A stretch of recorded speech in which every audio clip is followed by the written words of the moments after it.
Busque relações e ambientes que forcem você a se tornar uma pessoa melhor. Você provavelmente já ouviu aquela frase: se você é a pessoa mais inteligente da mesa, você está na mesa errada. E ela não existe para massagear o ego de ninguém.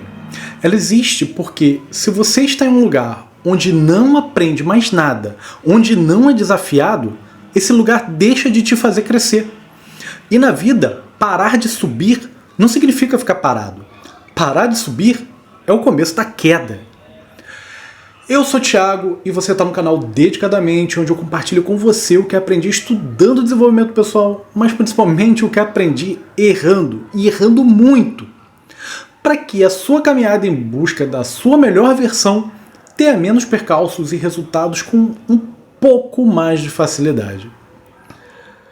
Já deixa o like e se inscreve no canal e compartilha esse vídeo, porque isso ajuda o conteúdo a chegar a mais pessoas que realmente querem crescer. E agora vamos ao assunto do vídeo. O ambiente molda mais do que a força de vontade. O ambiente é um dos fatores que mais influenciam quem nós nos tornamos. É muito difícil, por exemplo, uma pessoa manter uma alimentação saudável vivendo em uma casa onde todos comem mal. Ela estaria em uma guerra constante contra estímulos hiperpalatáveis enquanto tenta se manter na linha comendo salada, frutas e alimentos bem equilibrados, pesados, tudo certinho, aquela alimentação bem regrada. Da mesma forma, é raro alguém chegar à vida adulta sem beber em uma família onde o consumo excessivo de álcool é normalizado ou até visto como status. Isso acontece porque comportamento não nasce no vazio. Ele nasce do ambiente, porque mudar o ambiente vem antes da força de vontade. Não é por acaso que, quando alguém quer vencer um vício, a primeira orientação é clara: para de frequentar os lugares onde esse vício é alimentado. E muitas vezes isso inclui se afastar pelo menos um tempo de pessoas que reforçam aquele comportamento. Porque lutar apenas com a força de vontade é uma estratégia frágil. Vai bastar uma noite mal dormida, um dia mais estressante, uma frustração qualquer, e a sua compulsão vai vencer. As pessoas superestimam demais a força de vontade e subestimam brutalmente o impacto do ambiente nas nossas escolhas. Um exemplo óbvio e necessário: onde você tem mais foco para estudar? Em uma biblioteca ou em uma academia? E onde você se sente mais inclinado a treinar? Em uma academia ou em uma biblioteca?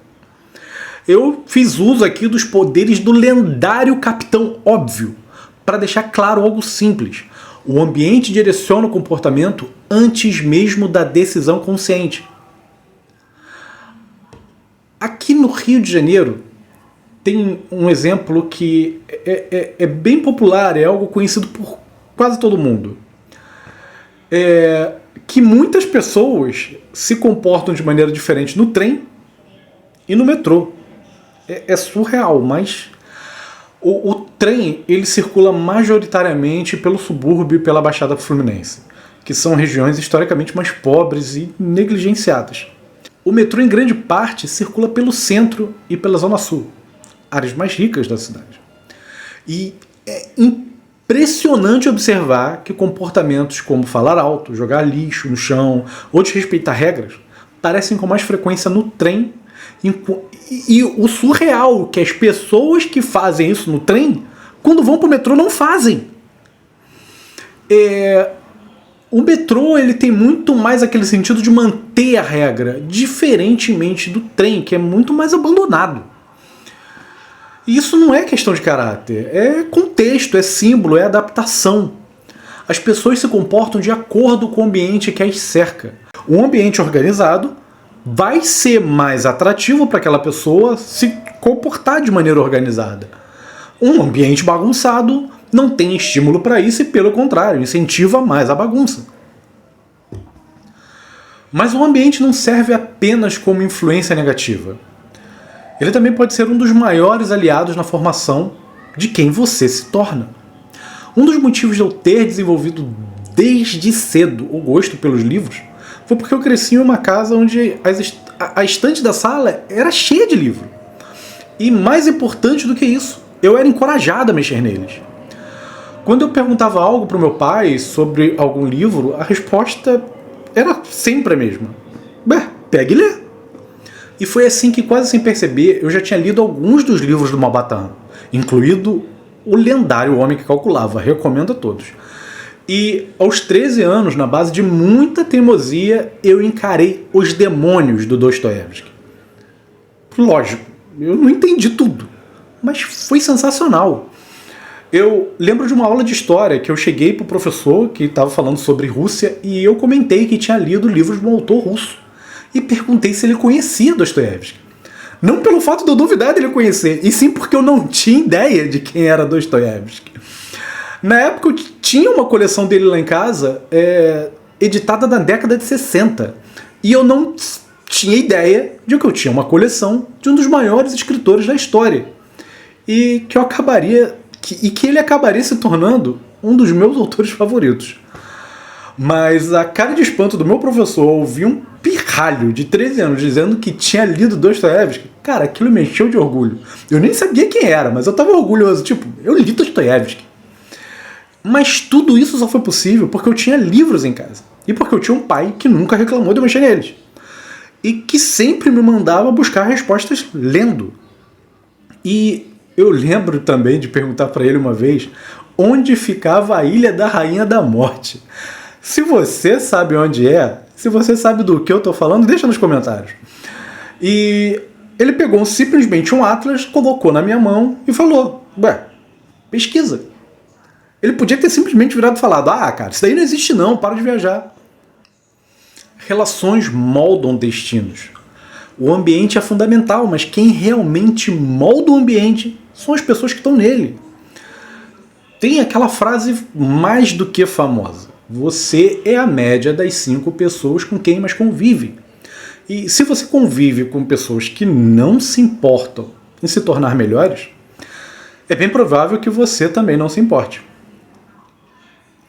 Por isso, se você está em lugares onde ninguém pode te ensinar nada, onde em todos os assuntos você sempre acaba sendo a pessoa mais inteligente da mesa, está na hora de você procurar novas mesas.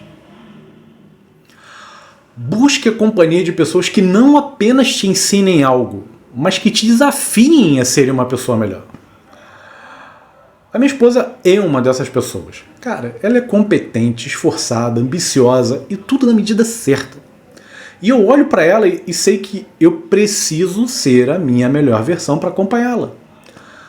E uma das coisas que eu mais gosto na nossa relação é exatamente isso. Ela me força a ser melhor. Se você anda com pessoas para quem beber muito é status, você vai querer beber muito.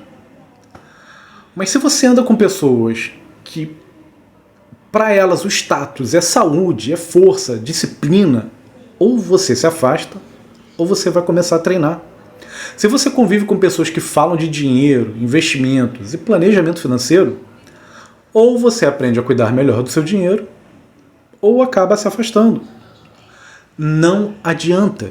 Ou você adere aos comportamentos do grupo, ou vai acabar se afastando, ou sendo afastado. E agora eu te deixo uma pergunta sincera.